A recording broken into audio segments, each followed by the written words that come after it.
रक्षाबंधन का पवित्र त्योहार भाई की मंगल कामना करने के लिए होता है।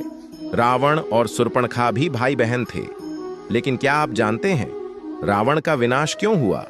रावण का बुरा समय कैसे शुरू हुआ? कहते हैं जब अनहोनी होनी होती है तो चारों ओर पहले से ही चक्रव्यूह रचने लगता है। हालांकि हम इसे कई बार देखकर भी अनदेखा कर देते हैं, लेकिन ऐसा करना नुकसानदायक होता है। हिंदू धर्म में कोई भी शुभ कार्य करने के लिए शुभ मुहूर्त देखा जाता है। हिंदू शास्त्रों के अनुसार भद्रा सूर्यदेव और छाया की कन्या थी। इस नाते से ये शनिदेव की बहन हुई।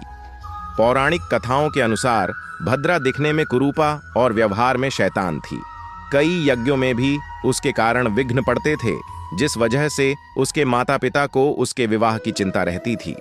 जब भद्रा की उम्र शादी योग्य हुई तो सूर्यदेव ने जहां भी बेटी की शादी का प्रस्ताव भेजा वो खाली हाथ लौटा दिया गया।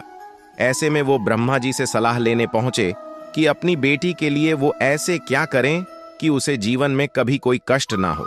कहते हैं तब ब्रह्मा जी ने भद्रा को वरदान दिया कि तुम अब से बव, बालव, कौलव के अंत में निवास करोगी। इस प्रकार इस समय में जो भी गृह प्रवेश या मांगलिक कार्य करेगा, बस तुम उसी में विघ्न डालना, या जो भी तुम्हारा आदर ना करे उसके काम बिगाड़ना, लेकिन इसके अलावा किसी को किसी प्रकार का नुकसान ना पहुंचाना। तब से भद्रा सिर्फ उसी समय कष्ट देती है जब लोग उस समय में कोई मंगल कार्य करते हैं। इसलिए आप गलती से भी इस भद्रा के दौरान अपने भाई की कलाई पर राखी ना बांधें। पौराणिक मान्यताओं के मुताबिक रक्षाबंधन के दिन शूर्पणखा ने अपने भाई रावण को भद्रा काल में राखी बांधी थी। ऐसा कहा जाता है कि इस वजह से रावण का पूरा साम्राज्य उजड़ गया था। शूर्पणखा आर्षि विश्रवा और कैकसी की बेटी थी और रावण कुंभकर्ण और विभीषण की बहन थी।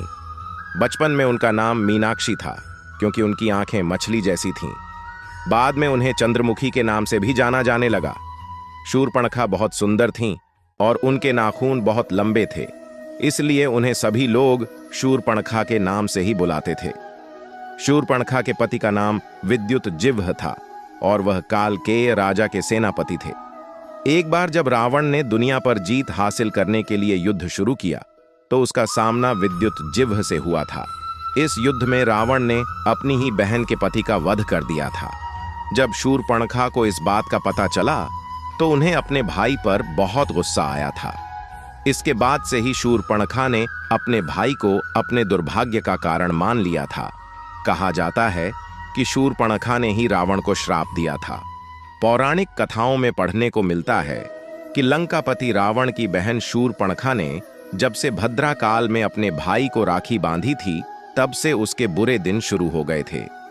माना जाता है कि लंकापति राजा रावण ने अपनी बहन शूर्पणखा से भद्रा काल के समय ही राखी बंधवाई थी।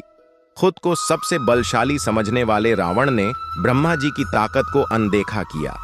उनकी कृपा से भद्रा को जो वरदान मिला था, उसी के फलस्वरूप उस साय में शुभ कार्य करना वर्जित था।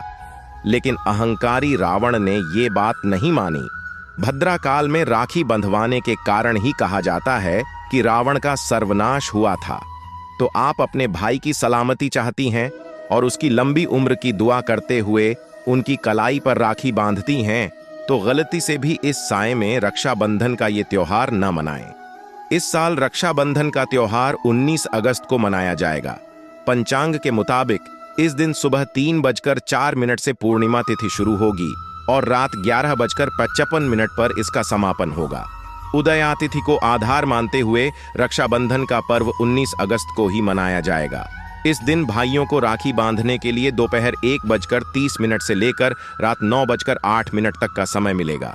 हालांकि 18 अगस्त की रात 2:21 से लेकर 19 अगस्त की दोपहर 1:24 तक भद्रा रहेगी।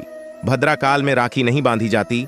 19 अगस्त की सुबह 8:50 तक श्रवण नक्षत्र है और सुबह 8:51 से घनिष्ठा नक्षत्र लग जाएगा। सौभाग्य योग सुबह 5:73 तक है और इसके बाद शोभन योग लग जाएगा। दोपहर 1:24 तक भद्रा है, इसलिए भद्रा खत्म होने के बाद दोपहर 1:25 से राखी बांधी जाएगी। इस दिन सिंह राशि में सूर्य और शुक्र, वृष राशि में मंगल और गुरु संचरण करेंगे, जो एक शुभ संयोग है। इसके अलावा शाम 7 बजे से अगले दिन 20 अगस्त को सुबह 5:53 तक पंचक भी लगेगा। आप सभी भाई बहनों को रक्षाबंधन की हार्दिक शुभकामनाएं। मित्रों, अगर यह स्टोरी अच्छी लगी तो वीडियो को लाइक जरूर कीजिएगा, साथ में शेयर भी। और जो लोग चैनल पर नए हैं, चैनल को सब्सक्राइब करके बेल आइकन जरूर प्रेस कर लीजिएगा, जिससे ऐसे ही इंफॉर्मेटिव वीडियो आप लोगों तक पहुंच सके।